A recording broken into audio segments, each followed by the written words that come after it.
Ang pinakalami karon kay ang muhigop og sabaw na di na moagi sa tutunlan kundi mo ditso na stiyan. Di man gud kani uso sa atoa sa lokal kay abi lagi natog lisod pero sayon ra man nilutuon gud.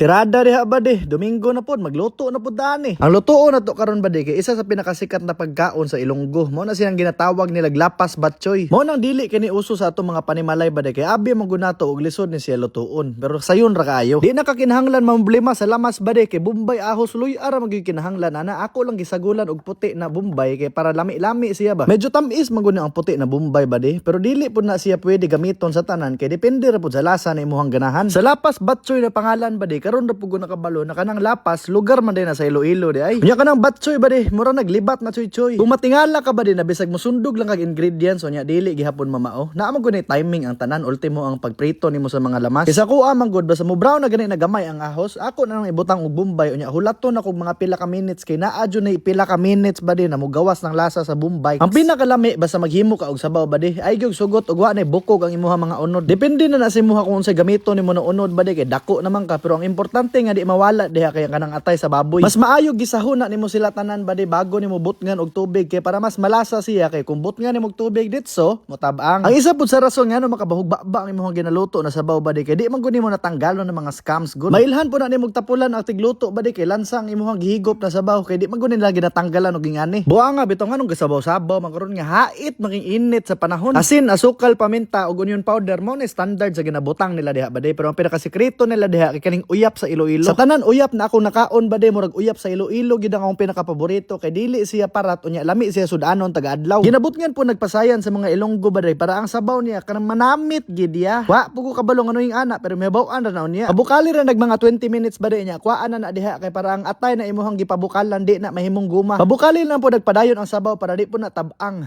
Okay raman daw. Ang paggahiwa ng atay ba de dapat nipis pa na siya sa imong nangalagas na buhok aron mapugnan na to ang pagkaupaw. Wala standard kung unsa gamiton nimo na noodles ani ba de pero ang akong gigamit kay kaning Mickey kay naaras palengke ba. Wa na ba de mao palay pag-assemble lami na kay habhabon. Napay sabaw ba de murag kape. Giatay ra ako nagtan-aw diri naglaway ko ba. Ayaw tipira ang chicharon ba de kung wa ka gi high blood kay mao na siya nagapalami pud sa sabaw. Ultimo ang panahon nakabalo na nagluto kog batchoy kay medyo bugnaw gyud ba. Nanggahi gyud ang akong pamato. Pamato ang pamati. Tanawa ra guna ba de. Mao ni ang angay i-serve sa Coachella. Taksa na ni magbali 20 si Sabrina basta kay ma-engineer lagi na paghuman. Sa tanan batchoy na ko natilawan ba de murag kani akong pinakanaganahan. Kay lami siya buo ang sabaw unya dili baho. Motuog gyud ko na mas humot pa ni sa lakomos. Grabe pagkatsambaha ani na sabaw ba de unang higo pa lang nimo daan mura kag gibunyagan og balik. Isa man pud gud sa nakadalag bida sa sabaw ba de kay katong uyap sa Iloilo. Lami gyud siya gyud. Karon makabalo na ko ba de nganong paspas kay nimo storya ni mga Ilonggo. Lami man pud ila mga sudan gud. Grabe kapiti kaayo kung sabayon nimo gaon ang unod atay ug ang noodles ug sabaw ba de. Marag ang naay prostate nga tiguwang maulian. Ang di lang gyud ako masabtan ba de no kay nagkataas ang akong edad nagkaganahan pug og mga sabaw na sudan. Di kay mo andar akong gana basta uga kay mas lami mo nang basa-basa gamay murag musutoy siya gikan sa tutunlan padung stiyan ba. Tistingi ra gud nigluto ba de. Tan-awon na tog di ba kadamgo samtang gamata.